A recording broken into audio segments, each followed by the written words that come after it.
Sa isang kalye, si JC ay nakipagbugbugan sa mga tambay na naroon kung saan niyabangan siya ng mga to. At sa inis naman ni JC, ang nangyari ay sinupak niya to. 3 laban sa isa. Pero walang pakialam si JC kasi alam naman niyang mas malakas naman siya sa mga ito. Pero may mga natamo na siyang sapak at may pasana din siya sa kanyang mukha at sa braso. Pero parang wala lamang kay JC. Patuloy siya sa pakikipagsapakan sa mga tambay na siyang tuwan-tuwa nung una, pero nang gumanti na si JC ay hindi na nakaimik ang mga to. Sinipa ni JC ang isang lalaking siyang nakatayo na lamang. Sa lakas noon ay napaupo na lamang ang lalaki at napahawak sa kanyang bandang tiyan. Napailing si JC. Ay nako. Ani ni JC at saka niya pinilig ang kanyang ulo. Tiningnan ng 3 lalaking nakahandusay na sa sahig at namimilipit sa sakit na siyang ginawa niya. Mga mahihina, 3 na nga kayo, hindi niyo pa ako nakayanan. Masyado kayong mayayabang pero wala naman pala kayong binatbat. Tangina, mag-aral pa kayo lalo na sa pakikipaglaban. Para noon mahirap-hirapan ako. Gusto ko pa sana na matagal kaso kayo na ang bumigay. Naiiling na ani ni JC. Masyado kang mayabang May kalalagyan ka din. Makakatagpo ka ng kaharap mo. Mariing ani ng isang lalaki. Natawa lamang si JC. Kayo nga mayabang dyan Kaya yan, nakaharap niyo ako. Ani ni JC sa mayabang tono ng kanyang boses. Oo na, mayabang na kami. Pero aminin mong wala tayong pinagkaiba. Ani ng lalaki. Napahalakak naman si JC. Tago meron. Mayabang ako na magaling. Samantalang kayo ay mayabang lamang. Huwag niyo akong ikumpara sa inyo dahil hindi tayo pare-pare sa mga skills. Ang baba niyo kaya. Samantalang ako, mataas. Kaya mahiya naman kayo. Ani ni JC, hindi naman nakaimik ang mga lalaki. Masyado silang nayayabangan kay JC. Pero tunay na magaling ito. Biyasa sa pakikipagbasag ulo kaya napatumba na lamang sila ng ganun O siya, maiwan ko na kayo At saka huwag na kayo magbabalak na balikan pa ako para gantihan. Ani ni JC saka siya lumapit sa mga lalaki na may ngisi sa labi. Kinilabutan naman ang mga ito sa kanya at aminadong natakot sa kanyang ngisi. Kasi gangster ako at nasa paligid lamang ang mga kasamahan ko kaya talagang matakot kayo. Dahil hindi ako nagbibiro. Huling sinabi ni JC para dun matigilan ng mga lalaki at makaramdam ng takot. Nakangisi si JC habang papauwi siya at habang nasa sasakyan siya ay doon niya lamang naramdaman ang sakit ng mga natamo niya. Punyawa talagang mga gagong yan. Talagang dinungisan pa nila ang gwapo kong muka. Kundi lang ako mabait, patay na sila. Kakainis. Himutok ni JC na parang bata. Nagpatuloy lamang si JC sa pagmamaneho hanggang sa makauwi na siya. Kung saan niya lamang pinarada ang sasakyan niya. Ni hindi niya na inayos ng mabuti. Pagpasok niya ay marahan na yumukod ang mga kasambahay sa kanya. Sa kusina siya nagtungo at naroon ang kanyang ina na mahinihinang kilos habang may ginagawa. Hi mama, good afternoon. Bati ni JC sa kanyang ina na agad namang humarap sa kanya at akmang hahalikan siya nito nang kurutin siya sa tagiliran. Ouch! Mama naman! Bakit mo ako kinurot? Sakit yun Ungot ni JC na parang bata. Sinamaan siya ng tingin ng ina pero hindi natinag si JC kasi napakahinhin lang ng mukha nito at napakaganda. Kurot lamang yan ay nasasaktan ka na. Pero kapag sinapak ka, hindi ka man lang nasasaktan? At saan ka na naman galing bata ka Tanong ng ina. Ngumuso si JC at saka sumunod sa kanyang mama na siyang nilapag ang merienda sa lamesa. Diyan lang ako sa isang kalye May pupuntahan sana ako kaso yun, napaaway ako. 3 nga sila mama Isa lamang ako pero ako pa din nanalo. Pagyayabang ni JC sa kanyang ina na sobrang talim ng tingin sa kanya. At masaya ka pa talagang bata ka Ani ng ina. Oo naman mama. Ako kasi nanalo. Aray naman mama, ang badas mo din. Daing ni JC. Ikaw talagang bata ka? Hindi ko na alam ang gagawin ko sa'yo kung paano ka patitinuin. Paaway ka na naman ha? Ani ng ina. Ngumuso lamang si JC na parang bata. Ma, hindi ko naman kasalanan eh. Kung di naman nila ako inaway, hindi ko din naman sila awayin eh. Parang batang sabi nito. May childish side talaga si JC, lalo na pagdating sa kanyang ina. He loves her mother so much. Mahal na mahal niya ang kanyang mama and he's willing to do anything for her mom. Ayaw niyang may nananakit dito at ayaw niyang nasasaktan ito kaya naman todo protekta siya sa mama niya. Kahit na alam niyang ligtas naman ito, iniisip lang ni JC na baka kasi kapag nalaman ng mga nakaaway niyang nais siyang balikan na ang kanyang ina ang kahinaan niya ay baka gamitin ito laban sa kanya. Pero hindi naman siya papayag sa bagay na yon dahil dadaan muna lahat sa kanya at hindi siya papayag na mahawakan ng kahit na sino man ang dulo man ng buhok nito. Pero nakakatakot si JC kapag seryoso kaya mas maganda na kapag childish siya. Dahil kapag seryoso na si JC ay iba na. Kailangan mo nang tumahimik at kailangan careful ka sa salitang bibitawan mo. Dahil isang maling salita lang ang bitawan mo na ayaw ni JC ay iba ang kanyang ginagawa.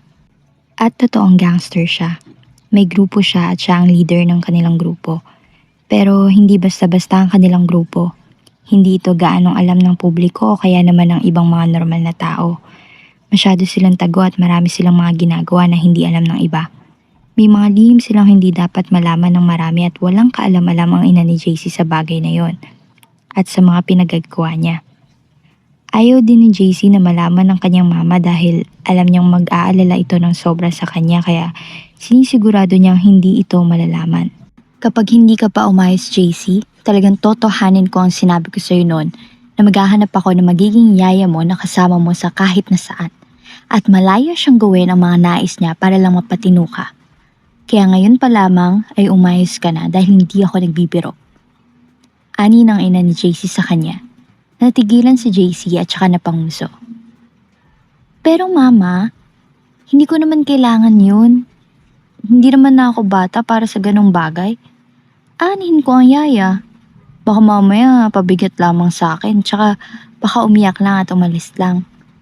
Ani ni JC habang nakangiti. Kukuha ba ako ng yaya na alam kong hindi ka kakayanin? Of course not, anak. Ang yayang kukunin ko ay susukuan mo na lamang. Ani ng kanyang ina na siyang siguradong sigurado, hindi nakaimik si JC. Matagal nang sinabi ng kanyang ina na magkakaroon siya ng yaya sa oras na hindi siya umayos. Pero hindi siya nakikinig dahil mas nagpapapasaway siya.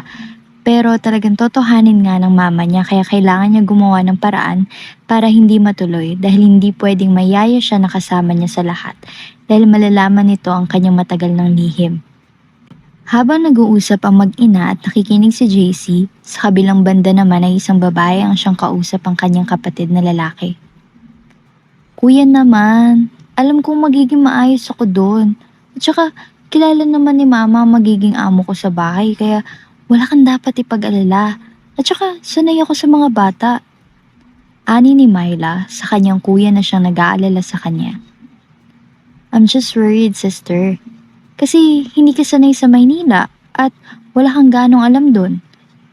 Ani ni Anton, ngumuso si Myla. Alam ko naman yun kuya, tsaka hindi naman ako mabilis magtiwala kaya no need to worry, okay po? At kaya ko naman ang sarili ko. Takot lamang nila sa akin. Ngiting ani ni Myla, napangiti din si Anton. Yeah, I know that. Basta palagi ka pating mag-iingat bunso. Ani ni Anton, tumango si Myla. Opo kuya, ikaw din po mag-iingat. Saka ang mga babae ha. Nako, daming mga babaeng lalandi na naman at nilalandi ka. Akala mo naman magugustuhan mo sila eh. Hindi naman. Ani ni Myla, saka umirap. Pagak na natawa si Anton. Hindi, wala akong pakialam sa kanila bunso. Ani ni Anton. Kilala niya naman ang kapatid at malaki ang tiwala niya dito. Pero hindi niya maiwasan na mag-alala lalo na at hindi siya kasama nito sa pagluwas sa Maynila. Hindi niya naman pwedeng pigilan ito at naka-oo na siya sa kanyang magiging amo at bukas na mismo ang kanyang luwas.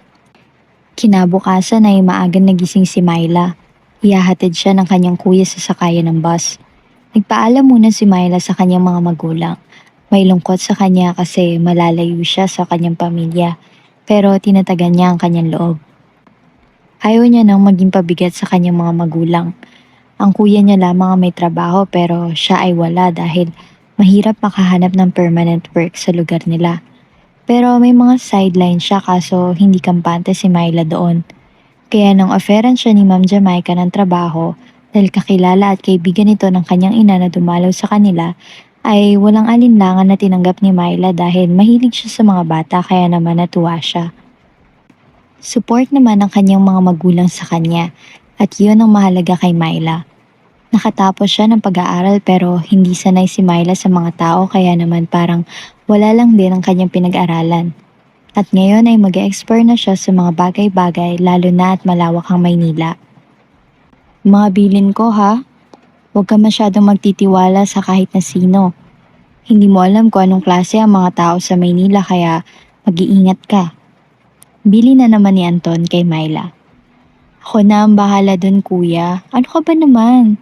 Huwag kang mag-alala sa akin. Ani ni Myla. Good to hear that. Ani ni Anton. Nagyakapan muna ang magkapatid at pagkatapos nun ay sumakay na si Myla sa bus. Napahinga siya ng malalim nang makaupo na siya. Mabilis ang tibok ng kanyang puso. Nakangiti siya sa kanyang kuya na nasa ibaba at nakatingin sa kanya habang nakangiti. Sinulyapan niya ang kanyang lugar na kinalakihan. Hindi niya alam kung kailan siya makakabalik kaya naman mamimiss niya ng sobra ito. Pagdating ni Myla sa Maynila ay may sumundo sa kanya. Hindi naman agad naniwala si Myla kaya hindi agad siya sumama. Hanggang sa matawagan si Ma'am Jamaica. Namamangha si Myla sa kanyang mga nakikita kasi yun ang unang pagkakataon na makakapunta siya sa Maynila. Kaya talagang hindi siya makapaniwala sa mga nakikita sa ganda ng Maynila. Ibang-iba sa kanyang lugar. Tahimik si Myla sa sasakyan hanggang sa makarating sila sa bahay ni Ma'am Jamaica. At nang makababa si Myla ay napanganga na lamang siya sa mansyon na nasa harapan niya. Hala, ang ganda naman. Halata talagang mayaman si Ma'am Jamaica. Grabe, ang laki ng mansyon niya. Ani ni Myla sa kanyang sarili habang namamangha ang mga mata. Nilibot niya ang kanyang mga paningin sa kabuuan at gandang-ganda siya. Sumunod po kayo sa akin, ma'am. Sabi ng isang babaeng kasambahay. Sumunod naman si Myla na siyang iniikot pa din ang mga paningin sa kabuuan. Nang makita niya si Ma'am Jamaica na siyang palabas ng malaking pinto. Ang ganda talaga niya, tapos ang hinhin pa. Hindi halatang may edad na kasi mukhang bata pa. Ani ni Myla sa kanyang isipan. I'm glad that you're here now, Iha. Mabuti naman at ligtas ka nakapunta dito. Ani ni Ma'am Jamaica, napakahinhin ng boses at musika sa pandinig. Nakakatuwa lamang. Maraming salamat po talaga sa opportunity. Ani ni Myla. Wala yun, Iha. At saka bagay ka sa work mo. Tara muna sa loob. May hinanda na akong pagkain for you. Ani nito. Napangiti si Myla at saka sumama kay Ma'am Jamaica. Nakahawak ito sa kanyang braso at kung namangha si Myla sa labas ay mas lalo siyang namangha sa loob. Halos laglag na ang kanyang panga at lumuwa na ang mga mata sa panlalaki. Ang ganda naman po ng mansyon niyo, ma'am. Grabe, ang laki. Ani ni Myla, hindi na maiwasan na magkomento. Thank you for that, Iha. Ani ni Ma'am Jamaica sa kanya. Nagtungo sila sa kusina. Magaan ang loob ni Myla kay Ma'am Jamaica. Tunay na hindi lamang maganda bagkus ay napakabait pa. Asikasong-asikaso si Myla kaya hindi maiwasan ni Myla na mahiya. Ma'am, nasan po ang aalagaan ko? Tanong ni Myla. Excited na po akong makita siya. I'm sure po na cute siya. Ani ni Myla na nai-imagine pa ang mukha nito. Pagak na natawa si Ma'am Jamaica. Actually, Iha, I'm sorry if I didn't tell you agad na hindi bata ang alagaan mo. Ani ni Ma'am Jamaica. Natigilan si Myla sa gulat pero nakangiti pa rin. Ano po ma'am? Tanong ni Myla. Mas matanda lamang siya ng 2 taon sa'yo. Pasagulero at palaging umuwi na may pasa. Hindi ko na alam ang gagawin sa kanya kaya naghanap ako ng yaya for him na palagi niyang kasama para naman hindi makipag-away. Akala niya siguro ay nagbibiro ako nung sinabi ko, I'm sorry, Iha. Marahang pagkakasabi ni Ma'am Jamaica. Napakurap si Myla ng ilang beses bago mag-sink in sa kanya ang lahat. She smiled.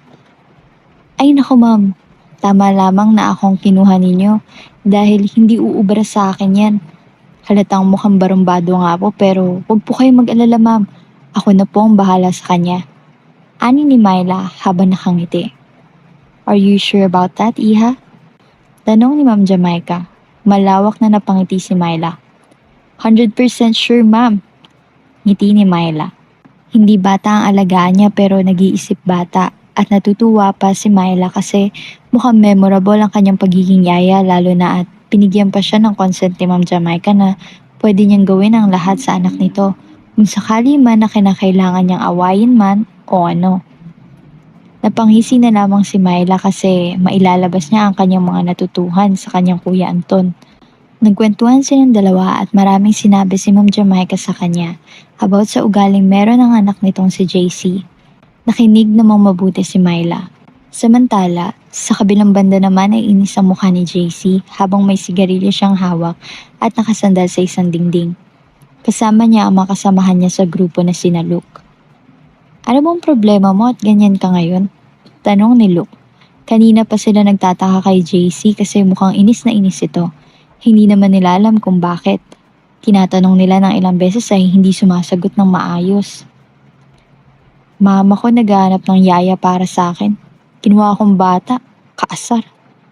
Ani ni JC. Natigilan ang mga kasama niya hanggang sa napahalakhak ang mga ito para mainis si JC lalo. At saka samaan niya ng tingin ng mga ito na tameme pero nagpipigil ng tawa.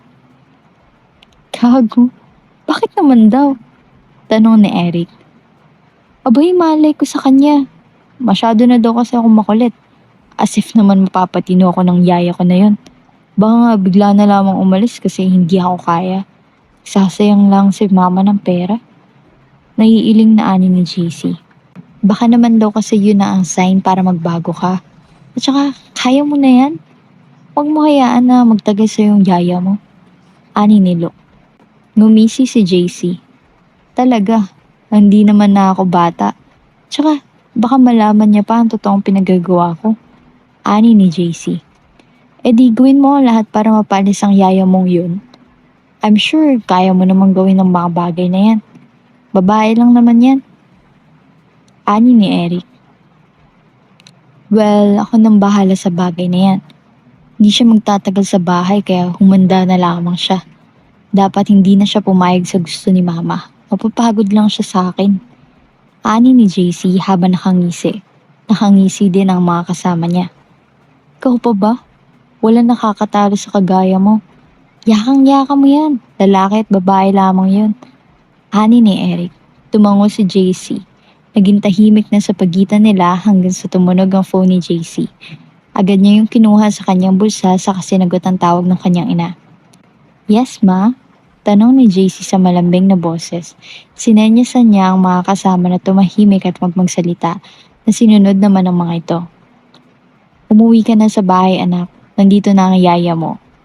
Marahang ani ng kanyang ina sa kabilang linya. Natigilan si JC at saka napatingin sa mga kasama niya na nagtataka sa kanya. Huminga ng marahan si JC. Yes po ma, pauwi na po ako. Ani ni JC. May mga sinabi pa ang kanyang ina sa kanya at tanging tango lang ang ginanti ni JC kahit na hindi naman siya nito nakikita hanggang sa namatay na ang tawag. Anong sabi? Tanong ni Eric. Nasa bahay na daw ang yaya ko. Talagang tinutuon na nga. Paano ba yan? Mauna na ako sa inyo. Kayo nang bahala dito. Ani ni JC sa mga kasama. Yes, kami na ang bahala. Huwag kang mag-alala. Ani ni Luke. Good luck. Ani ni Eric. Mabilis na naglakad si JC papunta sa kanyang sasakyan. Napailing na lamang siya habang nagmamaneho at may kung anong naglalaro sa kanyang isipan na kalokohan para mapaalis ang kanyang yaya. Papunta na ang anak ko, Iha. Ang lalaking yon ay nag-iisang anak ko lamang kaya naman alagang-alaga ko. Kaso talagang matigas ang ulo at hindi sumusunod sa akin. Ani ni Ma'am Jamaica. Huwag po kayong mag-alala ma'am. Ako na po ang bahala sa kanya. Ani ni Myla. Salamat talaga iha. Maraming salamat talaga. Sana ay mapagtiyagaan mo siya at alam ko naman yun. Siguro ay iniisip na ng anak ko ang gagawin niya para mapaalis ka. Ani ni Ma'am Jamaica na marahang napahinga. Hindi mangyayari ang bagay na yan ma'am. Kung ganun naman pala ang ugali ng anak ninyo ay madali ko na lamang po magagawa ng paraan. Ang kailangan lang po ay labanan at asarin siya pabalik hanggang sa siya ang sumuko at hindi po ako. Ani ni Myla, matapos kasing malaman niya ang ugali ni JC mula kay Ma'am Jamaica, ay alam niya agad ang kanyang gagawin. Sigurado siyang papaalisin siya ni JC pero hindi mangyayari ang bagay na yan dahil si JC ang mapapaalis niya. Nako iha, salamat talaga. Mukhang nakikita ko ng mapapatino mo anak kong yun. Ani ni Ma'am Jamaica, napangiti si Myla. Nagpatuloy na lamang sila sa kanilang pag-uusap at dumating naman na si JC na may ngiti sa kanyang labi at ayos na ayos ang itsura. Unang araw na magpapanggap siyang mabait kahit na hindi naman. Marami na siyang gagawin kung hindi niya mapapakiusapan sa salita ang yaya niya na umalis. Hi ma. Ani ni JC sa ina at saka ito hinalikan sa pisngi. Natigilan naman si Myla at nag-angat ng tingin kay JC. Napatitig siya sa lalaki. Hindi niya maiwasan na mamangha sa kagwapuhan na taglay nito. Tunay siyang gwapo kagaya ng sinasabi ni Ma'am Jamaica sa kanya. Malakas ang dating. Mabilis ang pintig ng puso ni Myla, hindi niya alam kung bakit. Napansin naman ni JC ang pagtitig ni Myla sa kanya kaya napatingin siya roon. Pero ganun na lamang din ang kanyang pagkatigil dahil sa inosenteng mukha ni Myla. Mahinhin ang mukha nito at parang hindi makabasag pinggan. Napamura si JC sa kanyang isipan at napakuyom ng kamao dahil sa bilis ng tibok ng puso niya. Tangina, ang ganda naman ng babaeng to.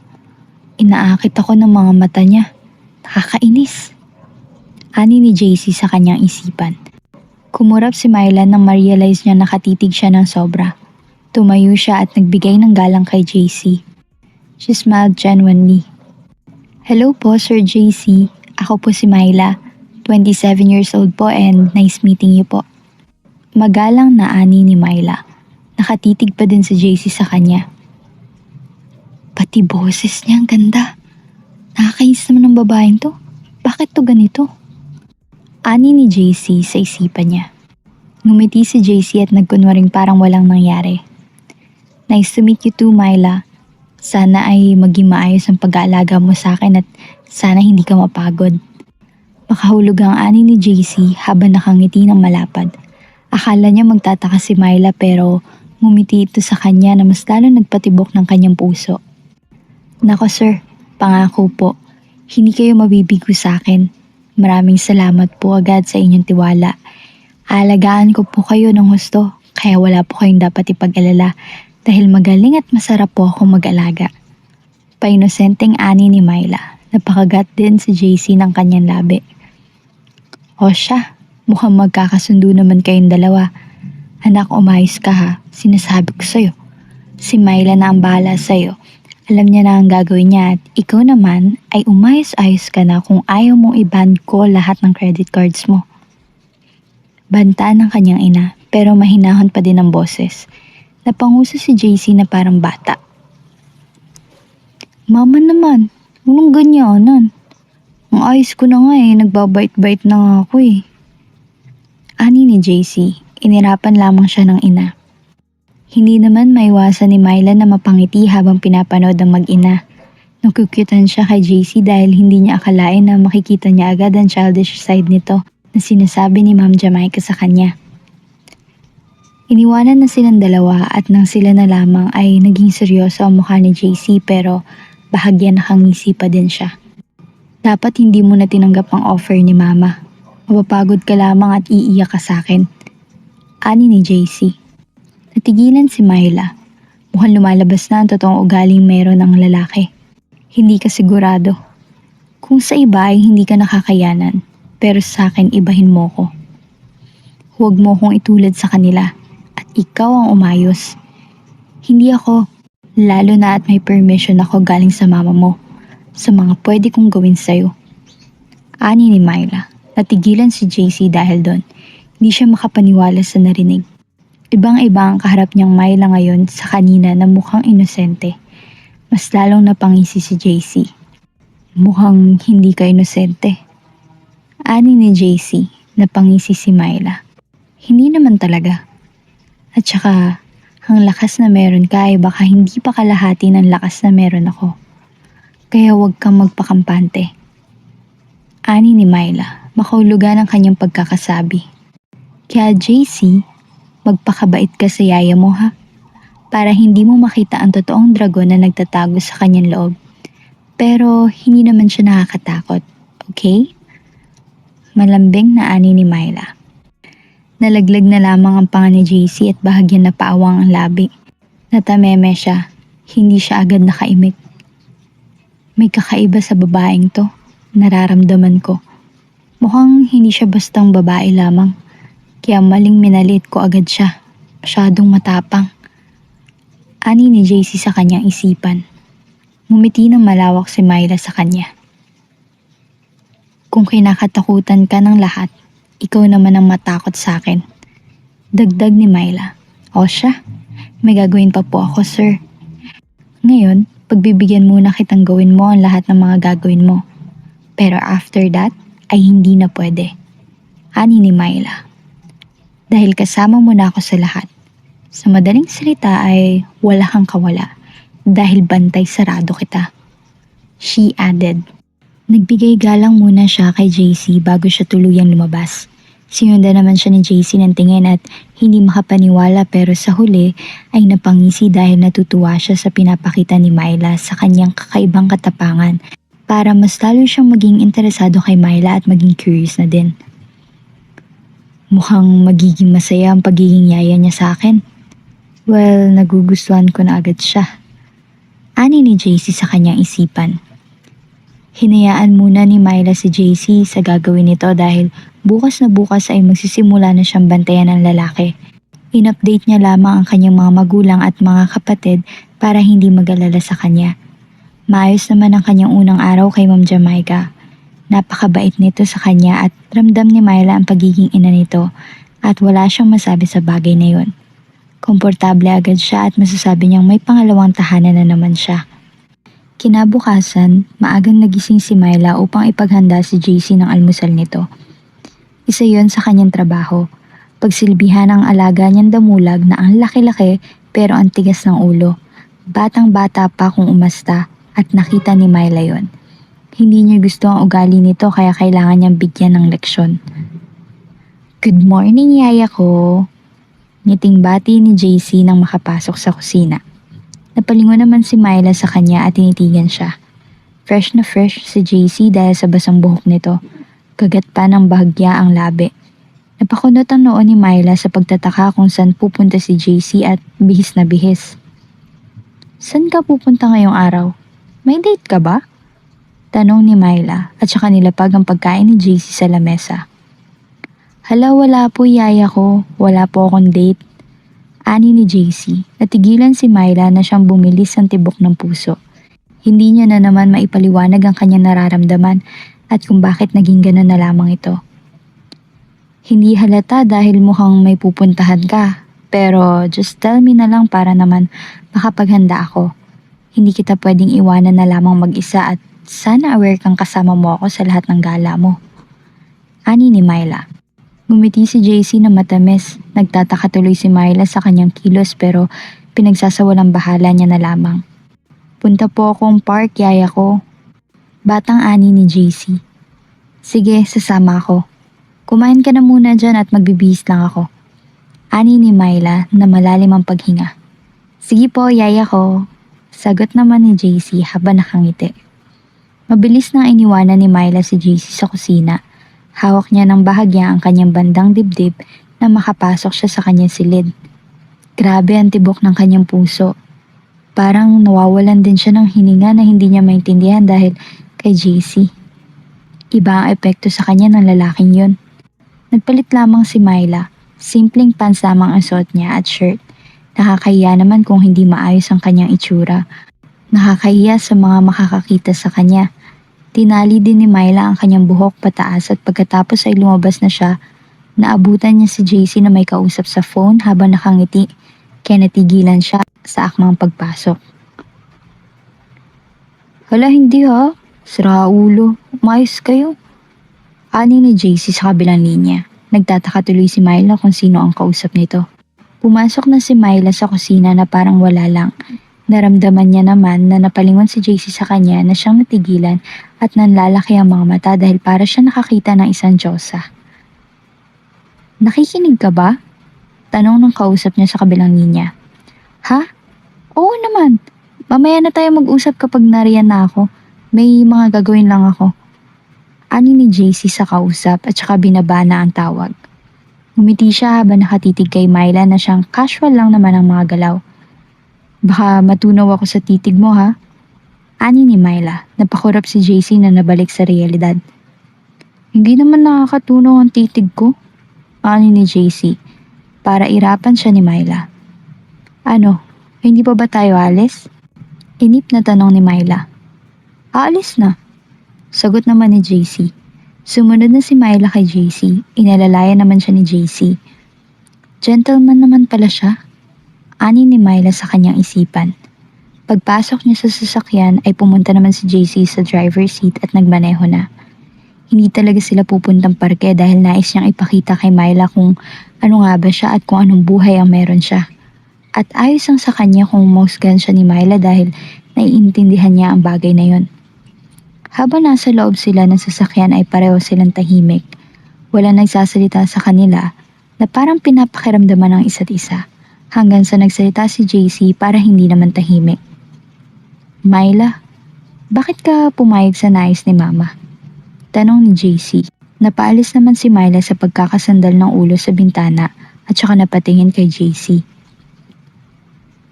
Na-curious ako sa'yo. Tsaka dapat ka talagang maturuan ng leksyon dahil sa mga pinagagawa mo. Sagot ni Myla, walang alinlangan. Pero ito ang buhay ko, Myla. Hindi na ako magbabago kahit na ano pang gawin mo sa akin. Hindi mo mapapabago ang kagaya ko o kahit na sino man dahil eto na ako.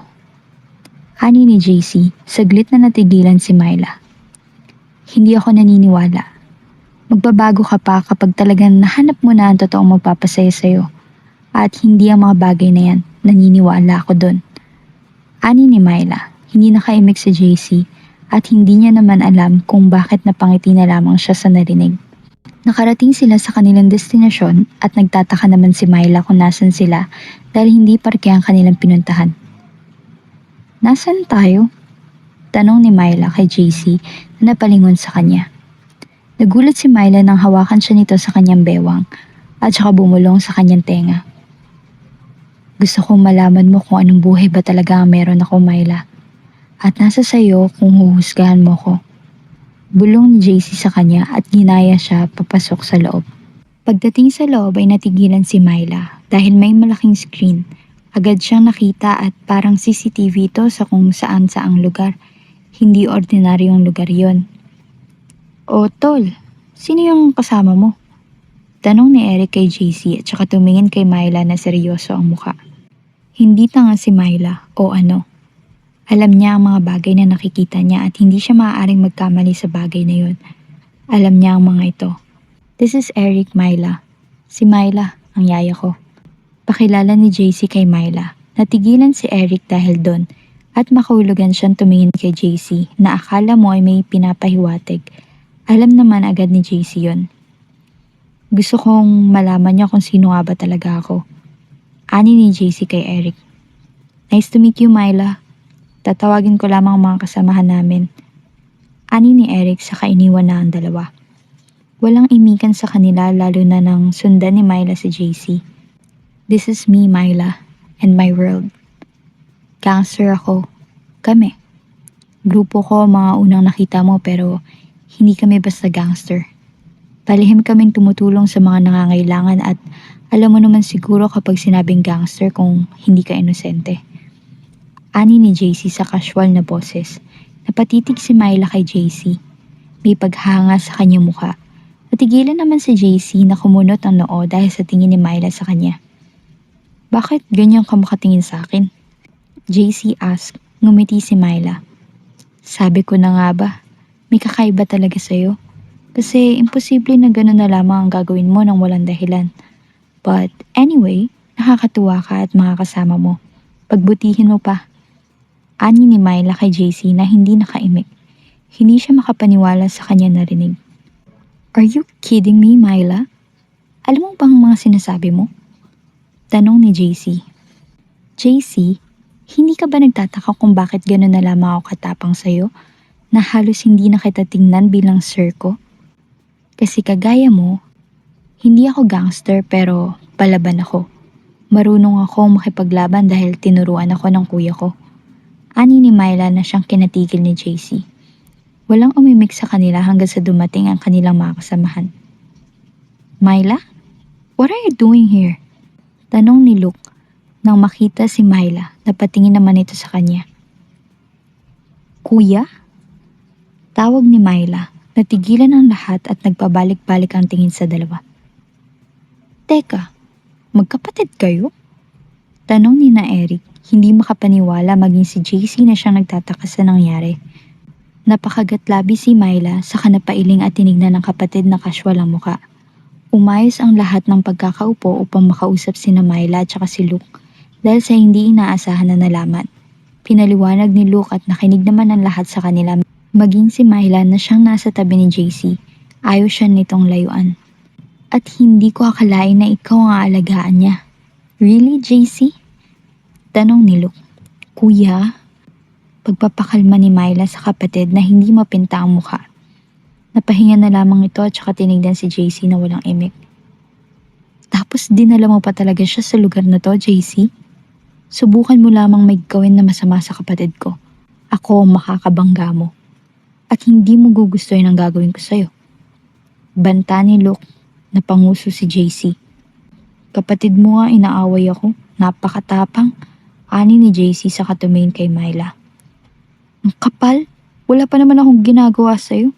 Huwag kang anong lalaki ka. Ani ni Myla. Eh di may bala ka palang gawin sa akin. Kawa?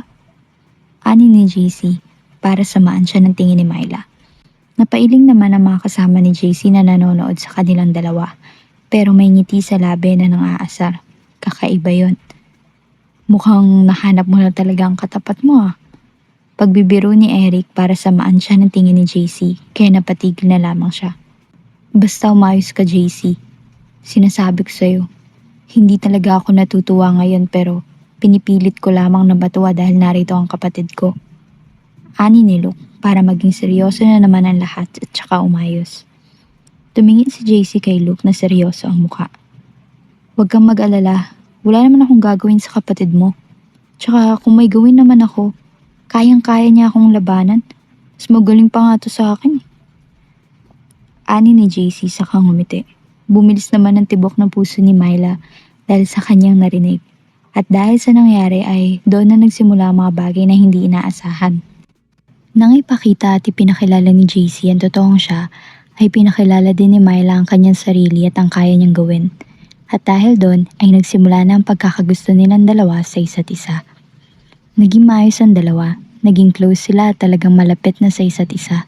Kakaiba ang bonding nila pero ginagampanan pa rin naman ni Myla ang kanyang responsibility.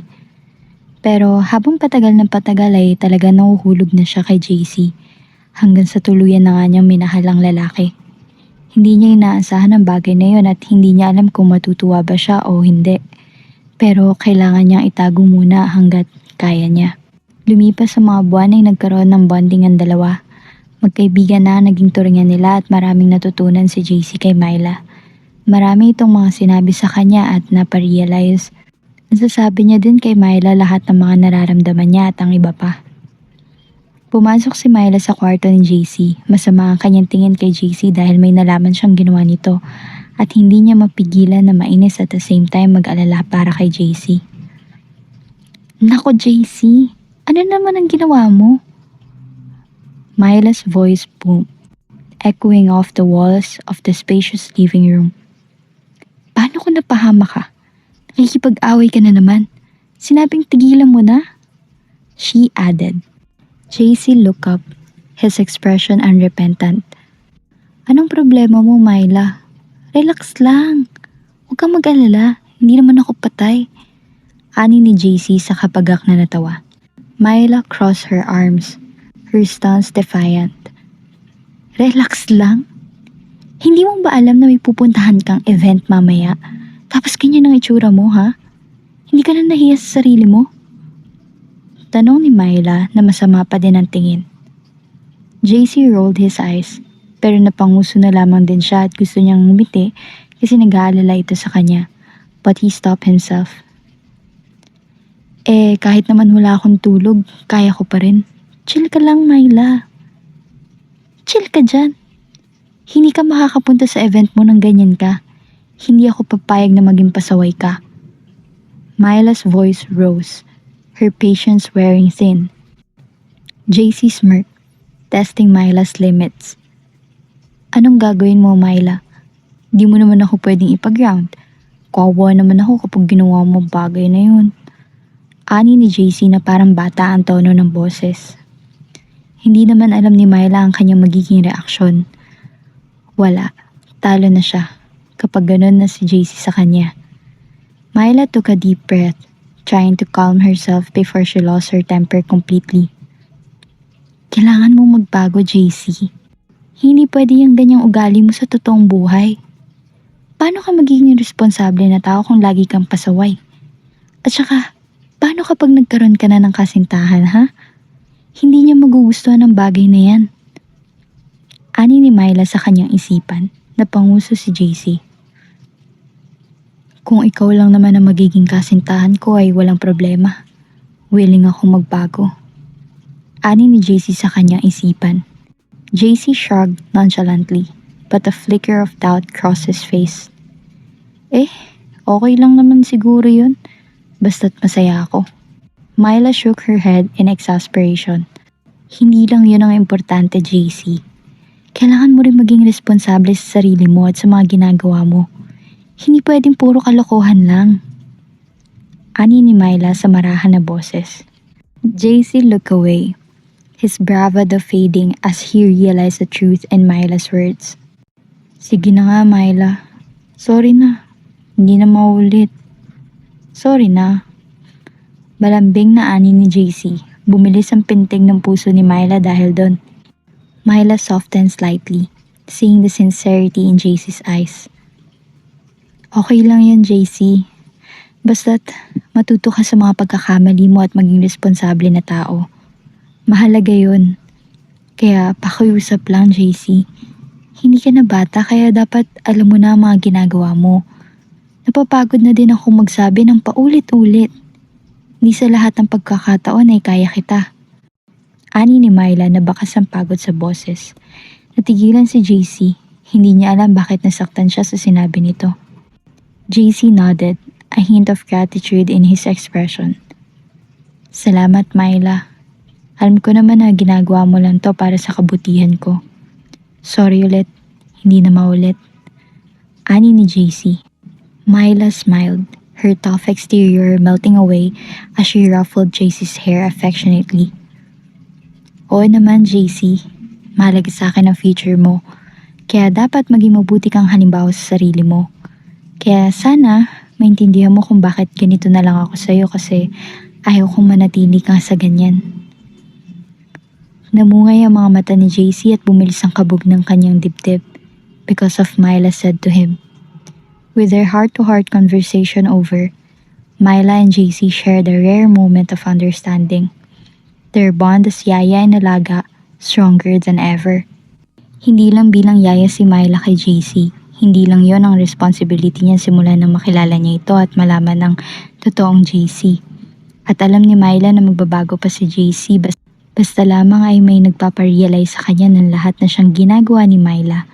At gusto din ni Myla na ma-realize ni JC ang mga bagay-bagay. Isa pa, ang totoo ay talagang hulog na siya kay JC. Mahal na mahal niya na ito pero natatakot pa siyang aminin ng bagay na yon. Kaya hanggat nakakayanan niya pang itago ay ginagawa niya. pero hindi niya alam kung hanggang saan niya itatago. Together, they face the challenges ahead, ready to tackle whatever life threw their way, armed with the lessons learned from their unforgettable encounter in the living room that day. It was a typical Friday evening in the bustling city with the neon lights casting a colorful glow on the crowded streets. Myla navigated through the throngs of people with practiced ease, her eyes scanning the surroundings with the vigilance honed from years of experience. As she made her way towards the designated meeting spot, Myla couldn't shake the feeling that tonight would be different. There was an electric energy in the air, a sense of anticipation playing with apprehension. Matalim ang mukha ni Myla habang nakatingin sa kung saan at nagmamaneho matapos niyang malaman kung ano ang nangyari kay JC at kung anong ginagawa sa kanya ngayon. Hindi niya maiwasan na magalit dahil walang karapatan ng mga itong saktan si JC, lalo na at protektado niya ang lalaki. Kaya naman agad siya nagpunta sa lugar kung saan nalaman niyang naroon si JC. Galit siya at malalim ang paghinga. Nang makarating si Myla doon ay agad niya nakita si JC at ang mga lalaking pinagtutulungan siya. Kilala ni Myla ang mga yon dahil minsan niya nang nakasama ang mga ito at barumbado ang grupong ito. Hindi niya gusto ang ginagawa ng mga ito at binigyan niya na ng leksyon ito pero mukhang hindi pa din talaga natuto. Myla, what are you doing here? One of the figures sneered, stepping forward with malicious intent. Masamang tinignan ni Myla ang lalaking nasa harapan niya dahil ito ang kanilang leader.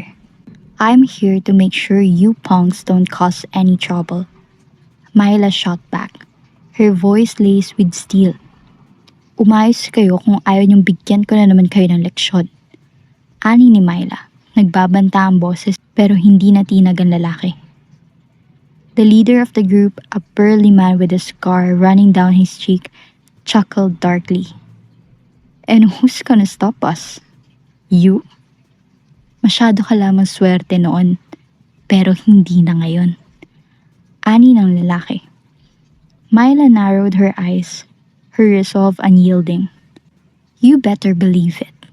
I've dealt with your kind before, and I'm not afraid to do it again. With a signal from the leader, the group lunged forward, their fists flying as they attacked Myla with ferocity. But Myla was no ordinary yaya. She was forced to be reckoned with it. Tumingin si Myla kay JC na siya nakaupo sa upuan at saka nakatali. Naiinis siya at talagang gusto niya sapakin ng mga lalaking nasa harapan niya dahil sa ginawa ng mga ito kay JC. Dodging and weaving with grace, Myla fought back with precision, her punches landing with calculated accuracy. She took down one thug after another, her movements fluid and relentless. As the last of her assailants crumpled to the ground, defeated, Myla allowed herself a moment of satisfaction. But her victory was short-lived as she heard a familiar voice behind her. Walang binatbat ang mga lalaki kay Myla dahil sa galing nito. Talagang bihasang-bihasa pagdating sa pakikipaglaban. Halos hindi siya napuruhan. Tumba lahat ng mga lalaking sinugod siya. Hindi siya natuto para lamang sa wala. Grabe ka, Myla! Galing mo kanina! JC exclaimed, his eyes wide with admiration. Tuwan-tuwa siya na makita si Myla at masaksihan ang ginawa nito. Myla turned to see JC standing there, his usual cocky demeanor replaced by genuine awe. She couldn't help but smile at the sight of him knowing that he was safe and unharmed.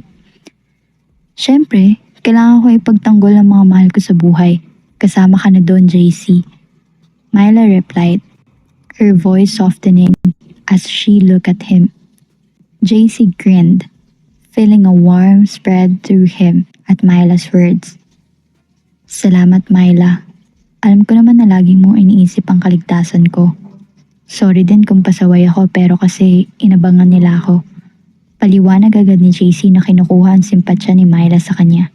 Wala yon. At saka alam ko naman, kaya wala kang dapat ipag-alala as long as kaya kitang protektahan ay gagawin ko dahil yun din ang ginagawa mo sa akin. Tara na at umuwi na tayo. Ani ni Myla kay JC na natulala na lamang. Together, they walk home in comfortable silence, the adrenaline from their encounter still coursing through their veins. Despite the chaos of their surroundings, they found solace in each other's presence. As they reached their destination, JC turned to Myla, a grateful expression on his face. Myla, salamat ulit sa lahat. Hindi ko alam kung paano ko gagawin kung wala ka.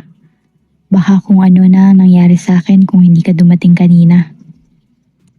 Myla smiled, her heart swelling with affection for the young man beside her. Wala yan, JC. Basta't nandito ako para sa'yo palagi. With a nod of understanding, JC wrapped Myla in a tight hug, his gratitude pouring out in that simple gesture. And in that moment, they both knew that their bond transcended the rules of Yaya and Alaga. They were family. As they parted ways, Myla couldn't help but feel a sense of pride knowing that she had made a difference in JC's life. And for JC, he was grateful to have Myla as his guardian angel, guiding him through life trials with unwavering support and love. Together, they faced the challenges ahead, stronger and more united than ever before. And as they embraced the new day with hope in their hearts, they knew that with each other by their side, they could overcome anything that came their way. Sa tanghaling tapat, sa loob ng isang maliit na cafe, sa gilid ng lungsod, nagkakape sina Myla at JC. Pagkatapos ng isang mahabang araw sa opisina, habang sila'y nagkukwentuhan at nagtatawanan, biglang may babae na lumapit kay JC at nagsimulang makipag-usap. Si Myla, nakatabi ni JC, ay biglang napansin ang paglapit ng babae. Ang kanyang puso ay biglang bumilis ng tibok at ang kanyang mga kilay na paangat na lamang habang nakatingin sa babae. Hindi niya gusto ang babae kaya gano'n na lamang siya makatingin na akala mo nang huhusga. Hi JC, long time no see. Bati ng babae na may ngiti sa kanyang labi. Si JC naman ay natutuwa sa pagkikita nilang dalawa. Kaibigan niya ito noon, umiti at bumati rin. Ayos lang, kamusta ka na? Mas lalo kang gumanda ngayon ha. Nice to meet you. Ani ni JC habang nakangiti. Hindi mapigilan nito at magalit dahil sa kanyang narinig. Naiinis siya sa pag-uusap ng dalawa at kung paano ang interaksyon ni JC sa babae. Hindi niya may paliwanag ang damdamin niyang nagsisimula ng magbuhol-buhol. Napatingin si JC kay Myla na matalim ang tingin sa kung saan. Nakaramdam ng tensyon si JC, nag-isip kung bakit. Ngunit hindi siya maaaring mag-react ng maliwanag sa harap ng babae. Tumawa siya at pilit na nagpakalma. Napansin ni Myla ang kanyang reaksyon at lumakas ang kanyang loob dahil sa babae. Ayaw niya nang manatili pa at magpatuloy ang usapan nila ng babae. JC, may kailangan pa ba tayo rito o dapat na tayong umalis? Anya, ang boses niya ay kahit pilit na taimtim. Huh? O nga pala Myla, may pinaplano pa tayo. Sagot ni JC na mabilis na malaya ng biglang pagbabago ng mood ni Myla. Nag-angat ng kilay si Myla, ang kanyang mga mata ay nagliliyab sa damdamin na hindi niya maitago. Talaga? Anong plano yun? Tanong niya, subalit ang tono ng kanyang boses ay halata na hindi pa rin siya kalmado. Nagsimula si JC na magpaliwanag, ngunit bago niya pa ito maipaliwanag ng gusto, biglang pumasok sa usapan ng babae. JC, gusto ko sana tayong magkita ulit. May plano ko bukas ng gabi. Sabi ng babae, ang kanyang mga mata ay nakatingin kay JC na may kahilingan. Napansin ni Myla ang pamamanhid sa kanyang dibdib. Ang pagtibok ng kanyang puso ay tila huminto. Ang kanyang mga labi ay namutla. Nagpipilit ng ngiti. Nag-angat ng kilay si JC sa pangaalok ng babae. Subalit, bago niya pa ito may sagot, biglang bumangon si Myla mula sa kanyang upuan. Teka lang JC, bigla akong may kailangang puntahan. Mauna ka na, bahala ka na rito. Sabi ni Myla, ang kanyang mga salita ay may kasamang bahid ng pagkainis. Ha? Myla, teka lang. Subalit hindi siya tinigilan ni Myla at agad itong nagmadali palabas ng cafe. Nang makita ni JC ang reaksyon ni Myla, nagtaka siya kung bakit bigla itong nagalit. Hindi niya maintindihan kung ano ang naging dahilan ng pagbabago ng mood nito. Ngunit sa kabila ng pag-aalala sa kanyang kaibigan, hindi niya maaaring iwan ang babae na kinakausap siya. Sorry sa abala. Sa susunod na lamang natin pagkikita. Ani ni JC, ngunit walang kasagutan na nakuha mula sa babae na siyang nagtataka. Nang makalabas si Myla sa cafe, ang kanyang dibdib ay nagliliyab ng hindi may paliwanag na damdamin. Ang pagdating ng babae at ang pakikipag-usap nito kay JC ay nagdulot ng matinding selos sa kanyang puso. Sa kanyang paglalakad pa uwi, naiisip niya ang mga sandaling magkasama sila ni JC at kung paano ito nakikipag-usap sa ibang babae. Hindi niya mapigilan ang mga tanong sa kanyang isipan. Paano kung mas gusto na ni JC ang ibang babae kaysa sa akin? Paano kung may nararamdaman siya para sa iba? Ang kanyang mga tanong ay nagpapalakas sa kanyang selos. Hindi niya gusto ang ideya ng pagkakaroon ng ibang babae sa buhay ni JC. Siya ang nandyan para sa binata, ang kanyang yaya at tagapangalaga. At sa kanyang pagmamahal sa kanya, hindi niya naisip ang ideya ng pagkakaroon ni JC ng ibang interes sa iba. Nang makarating siya sa kanilang tahanan, hindi niya mapigilang damdamin ang kanyang mga nararamdaman. Ang selos na nagsimula bilang isang maliit na pakiramdam ay unti-unting lumaki hanggang sa hindi niya na maitago ang kanyang damdamin. Habang hinihintay niya ang pagdating ni JC, naghanda siya sa kanyang isipan para sa isang maselang usapan. Kailangan niyang ipahayag ang kanyang nararamdaman bago ito lumalapa. Nang dumating si JC, agad na lumapit si Myla. Ang kanyang mukha ay seryoso at puno ng nararamdaman. JC, may kailangan tayong pag-usapan. Anya, ang kanyang boses ay may halong pag-aalala. Nagulat si JC sa pagkakaroon ng seryosong tono ni Myla. Anong meron, Myla? Hindi ko na maitago ang nararamdaman ko. Nagselos ako nang makita kitang kausap ang babae sa cafe kanina. Pahayag ni Myla. Nang marinig ni JC ang sinabi ni Myla, hindi niya mapigilan ang kanyang sarili na mapatawa. Ang kanyang halakhak ay lumabas ng di inaasahan. Isang reaksyon sa hindi niya inaasahang pag-amin ni Myla. Myla, hindi mo kailangan magselos, sabi ni JC. Ang kanyang halakhak ay naglalaman ng halong katuwaan at pagtataka. Wala ayun, wala akong interes sa kanya. Nagtagumpay si JC sa pagpipigil sa kanyang tawa at lumapit kay Myla. Ang kanyang mga mata ay puno ng kasiyahan at pangunawa. Ikaw lang ang nasa isip ko, Myla. Walang iba. Nang marinig ni Myla ang mga salitang yon, unti-unting nawala ang bigat sa kanyang dibdib. Sa kanyang puso ay napawi ang mga alalahanin at ang kanyang mga mata ay sumisilay ng pasasalamat at pag-asa. Lumapit si JC kay Myla. Napatras naman si Myla ng bahagya. Hindi niya makayanan ang tingin ni JC sa kanya. Kaya, Myla, nais ko ulit marinig ang sinabi mo kung ano ba yon. Ngising tanong nito. Napakagat ng labi si Myla at hindi siya makahinga na maayos sa lapit nito. Tell me, baby. Tell me that you like me too. Na mahal mo din ako dahil mahal kita. Matagal na kaya wala kang dapat ikaselos kasi sa'yo lamang ako nababaliw. Amin ni JC. Natigilan si Myla. Hindi agad nakaimik pero may tuwa sa kanyang puso. Mahal kita, JC. Matagal na. Ani ni Myla at dahil doon, hinalikan siya ni JC sa labi at kumante naman si Myla. Ang pag-uusap na yun ay nagdulot ng kaliwanagan sa kanilang dalawa. Nagpatibay sa kanilang ugnayan na siyang magbabago na dahil sa kanilang pag-amin sa isa't isa. Habang nagtatawanan sila sa kanilang munting tahanan, ang selos na nararamdaman ni Myla ay unti-unting nawala. Pinalitan ng tiwala at kasiyahan sa kanilang pagsasama. Sa paglipas ng mga sandaling yon, napatunayan ni Myla na si JC ay tapat sa kanya at hindi niya kailangan mag-alala tungkol sa iba pang babae.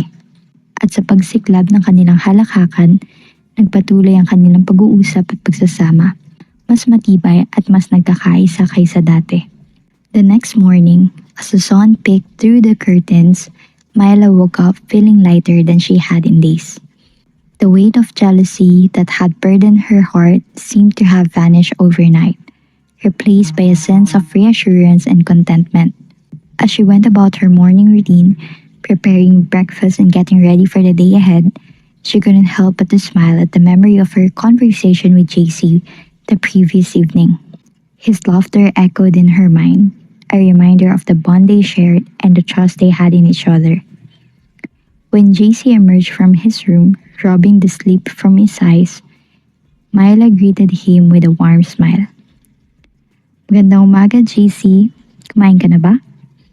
JC grinned sleepily, his spirits lifted by Myla's cheerful demeanor. Oo, Myla. Salamat sa pagluluto mo ng agahan. Ang bango. As they sat down to eat together, the atmosphere between them was light and relaxed. They talked and laughed, enjoying each other's company as they savored the simple pleasure of sharing a meal. After breakfast, as they cleaned up the dishes, JC turned to Myla with a grateful expression.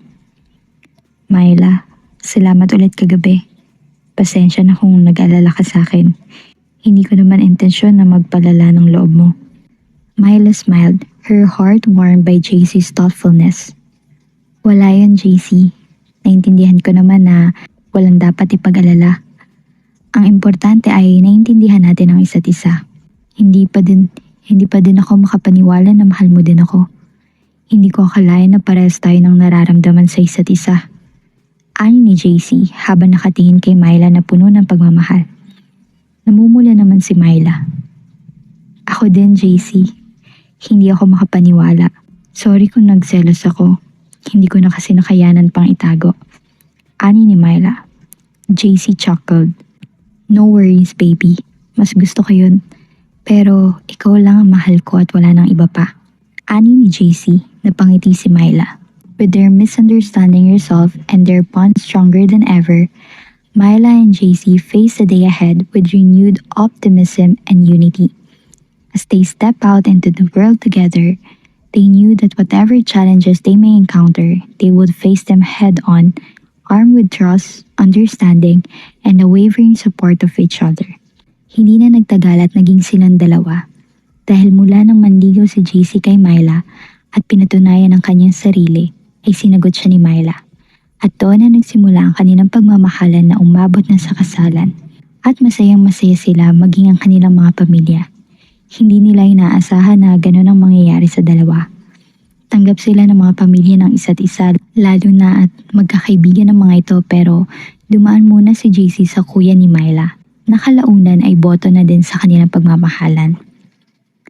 Sa isang maginhawang hapon sa ilalim na naglalakihang puno sa malawak na hardin, nag-uusap sina JC at Myla tungkol sa kanilang mga pangarap bilang mag-asawa sa hinaharap. Ang kanilang mga puso'y pumapalakpak sa tuwa habang pinaplano nila ang kanilang buhay na puno ng pagmamahal, tagumpay at pagkakaisa. Mahal, naisip mo na ba kung ano ang ating magiging buhay pagkatapos ng kasal? Tanong ni JC kay Myla habang nakangiti at hawak nito ang kamay ni Myla na siyang pinaglalaruan sa kanyang kamay. Oo, mahal. Gusto ko sana na tayo ay magkaroon ng sariling tahanan.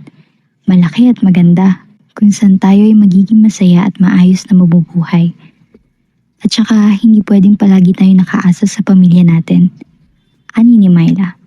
Tama ka, mahal. Gusto ko rin na maging komportable tayo sa ating tahanan at maramdaman natin ang tunay na kasiyahan sa bawat araw na magkasama tayo. Ani naman ni JC. Pinag-uusapan na nila ang kanilang susunod na gagawin sa kanilang future. Anong sa palagay mo ang magiging trabaho mo pagkatapos ng kasal? Mananatili ka ba sa kumpanya ng mama mo? Tanong ni Myla. Ngumiti naman si JC. Gusto kong magkaroon ng negosyo. Isang maliit na cafe na kung saan tayo ay maaaring magtagpo at magkwentuhan ng mga taong nagmamahalan. Gusto kong magbigay ng saya sa iba sa pamamagitan ng pagluluto ng masarap na pagkain. Napakaganda ng iyong pangarap, mahal. I'm here to support you always. Ani ni Myla. Tunay nga, mahal. Magiging maganda ang magiging buhay natin. Ang pagiging mag-asawa ay hindi lang tungkol sa pagtutulungan, kundi pati na rin sa pagsuporta sa isa't isa sa ating mga pangarap at layunin sa buhay. Thank you kasi nakilala kita at nalaman ko ang gusto ko sa buhay. Thank you so much, mahal. Malambing na ani ni JC habang hinahalika ng kamay ni Myla. Tama ka, mahal. At sa ating magiging mga anak, nais ko rin na maging halimbawa tayo ng pagmamahalan at pagkakaisa para sa kanila. Thank you for loving me too. Ani ni Myla habang nakangiti. Oo, mahal. Gusto ko rin na maturuan natin sila ng tamang halaga sa buhay at ang kahalagahan ng pagiging matyaga at determinado sa pag-abot ng kanilang mga pangarap. Ani ni JC. Sa tingin mo, anong klase ng mga activities ang magiging maganda para sa ating pamilya? Tanong ni Myla. Nais niya ngayon pa lamang ay alam na nila ang kanilang gagawin at may plano na sila. Gusto kong magkaroon tayo ng mga outdoor activities tulad ng paglalakbay, pag-aakyat ng bundok at paglalaro sa beach. Gusto ko rin na magkaroon tayo ng mga pamilyang bonding moments tulad ng pagluluto ng pagkain at paggagawa ng kakaibang craft. Ani ni JC habang nakangiti. Oo, mahal. Importante ang magkaroon tayo ng oras na makasama ang isa't isa at magkaroon ng mga masasayang alaala na hindi malilimutan ng ating mga anak. Ngiting ani din ni Myla. Tunay nga, mahal. Ang pagiging mag-asawa ay hindi tungkol sa pagmamahalan ngunit pati na rin sa pagtutulungan at pag-aalaga sa isa't isa at sa ating pamilya. Oo, mahal. Sa kabila ng mga pagsubok na darating, naniniwala akong malalampasan natin ang lahat ng ito. Basta't tayo'y magtutulungan at magmamahalan. Masayang ani ni Myla. Tama ka, mahal. Tayo, laban lang. Palagi magkasama hanggang sa huli. I love you. Malambing na sabi ni JC. I love you too, mahal. Sagot naman ni Myla. Ang magandang pangarap ng mag-asawang ito ay nagpapakita ng kanilang determinasyon at pagmamahalan sa isa't isa. Sa pagtutulungan at pagsuporta, alam nilang malalampasan nila ang anumang pagsubok na kanilang mararanasan sa kanilang buhay. At dito po nagtatapos ang ating kwento. Sa lahat na nakikinig at taga-subaybay, maraming salamat po. Hanggang sa muli, paalam!